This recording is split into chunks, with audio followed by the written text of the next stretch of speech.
ஒரு மன்னனின் கனவில் சிவன் தோன்றி, எனக்காக ஒரு கோயில் கட்டு, நான் உன்னுடன் இருப்பேன். மன்னன் அந்த கட்டளையை ஏற்று மெஷின் இல்லாமல் மாபெரும் கோயிலை கட்டினார். கோயில் முடிந்த நாள் சிவலிங்கம் காற்றில் மிதந்தது. இது உண்மையான ஒரு அதிசயம். நூற்றாண்டுகள் கடந்தது. அந்த ரகசியம் மறைந்தது. பிறகு பிரிட்டிஷ் மக்கள் இந்தியாவுக்கு வந்தார்கள். அவர்களின் கப்பல்ல ஒரு பெரிய பிரச்சனை. கம்பஸ் வேலை செய்யல. திசை தெரியாம அவர்கள் பயந்துட்டாங்க.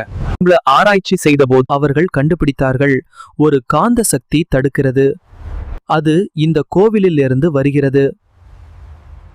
ஆராய்ச்சி செய்தபோது அவர்கள் கண்டுபிடிச்சது, இந்த கோயில் முழுவதும் ஒரு காந்த சக்தியால் உருவாக்கப்பட்டது. அவர்கள் அந்த ரகசியத்தை புரிஞ்சதும் அந்த காந்தக்கல்லை எடுத்துட்டாங்க. அந்த நொடியில முழு கோயிலும் குலுங்க ஆரம்பிச்சது. அந்த அதிசயம் அங்கேயே முடிஞ்சது. இன்று அது ஒரு சிதைந்த கோயில்.